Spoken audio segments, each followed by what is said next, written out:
Halo, perkenalkan saya Henry Saputra dari PT Hanlex. Saya mau memperkenalkan koil galvalum dan lainnya, ada koil galvanis, koil PPGL. Nah, kita lihat fungsi dan penggunaannya serta bisnis tentang koil galvalum, peralatannya dan mesin-mesinnya. Kita bisa lihat ke dalam.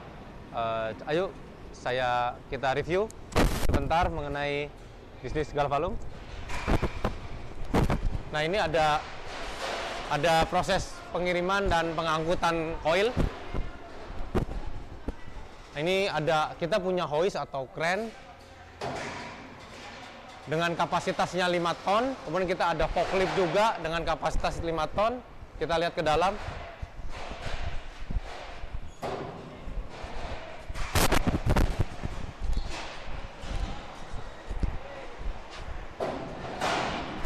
Nah, ini ada forklift.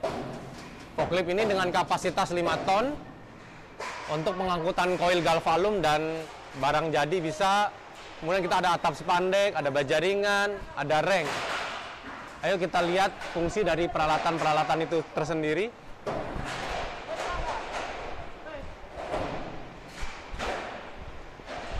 Nah, kita untuk pengangkutan koil atau barang jadi seperti ini, bisa dilihat itu ada tali webbing sling.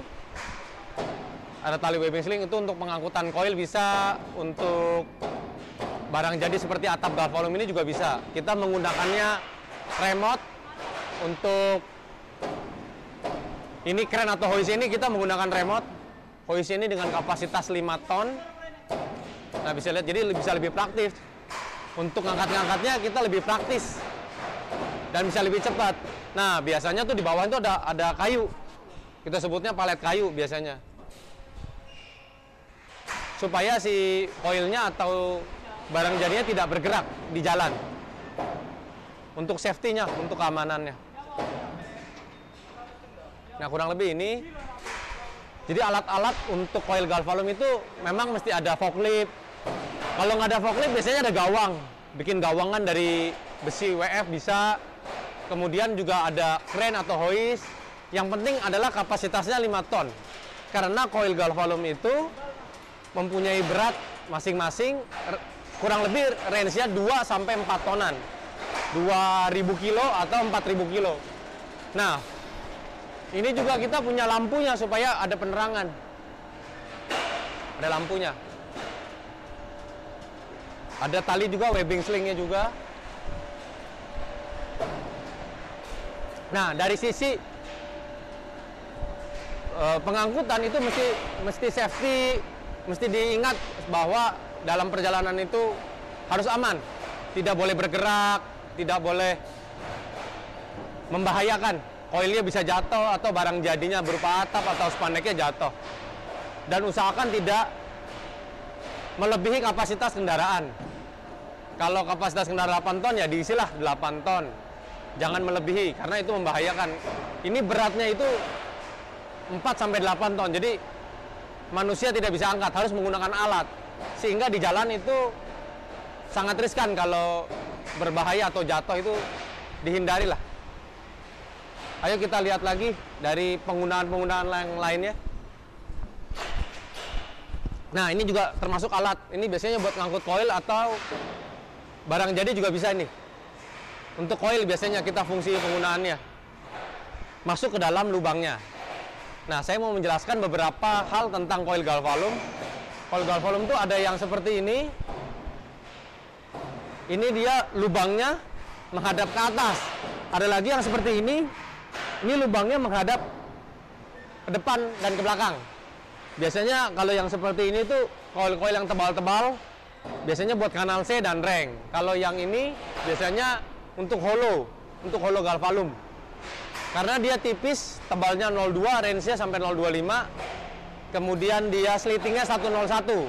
Nah, koil galvalum itu banyak ketebalan dan ukurannya, mulai dari 0,2 sampai dengan 1 mili. Kemudian slitting atau lebar koilnya juga mempunyai beberapa ukuran. Kemudian koil itu sendiri banyak sekali jenisnya. Ada dari koil galvalum, ada coil PPGL, pre-painted galvalum, yang biasanya coil color atau coil warna. Ada warna merah, biru, merah juga ada merah marun, merah merapi, biru bromo, hijau, biasanya juga ada lagi coklat. Beberapa ada yang request tuh abu-abu, ada yang hitam. Nah, si coil ini juga banyak juga dari beberapa negara. Biasanya negara Cina, Vietnam, bahkan ada yang India. Tapi kebanyakan kita memakainya Cina, Vietnam, dan lokal, made in Indonesia. Made in Indonesia coil galvalum itu terdiri dari beberapa brand. Contohnya seperti Zinium, Sarana, Java, dan ada lagi Tata Logam juga produksi coil galvalum, tapi saya belum tahu di pasaran seperti apa. Yang sekarang ada biasanya Sarana, Zinium, kemudian ada Java, ada Blue Scoop. Nah, kemudian ada lagi kita import dari negara Cina. Import dari negara Cina biasanya dipakai untuk holo galvalum, kemudian ada lagi atap spandek, dan kemudian ada bondek. Kalau dari Vietnam dan lokal biasanya ada baja ringan, kanal sereng, kemudian ada juga untuk atapnya ada lokal. Lokal tuh kualitasnya juga bagus, nggak kalah bagusnya sama import dari Cina atau Vietnam, kita nggak kalah bagusnya. Sekilas tentang coil adalah seperti itu. Bisnis ini cukup menarik. Bisnis ini juga bisa dibilang kompetitif. Pemakaiannya banyak untuk di bahan bangunan, mulai dari atap, rangka atap baja ringan, holo galvalum, bondek atau floor deck untuk cor lantai. Ada lagi genteng metal. Nah, kalau genteng metal nanti bisa lihat di sebelah sana. Ada contoh-contoh genteng metal. Ada nok, ada talang, gulung talang, kemudian ada beberapa part aksesoris yang menggunakan materialnya galvalum. Nanti kita bahas lagi mengenai produksi.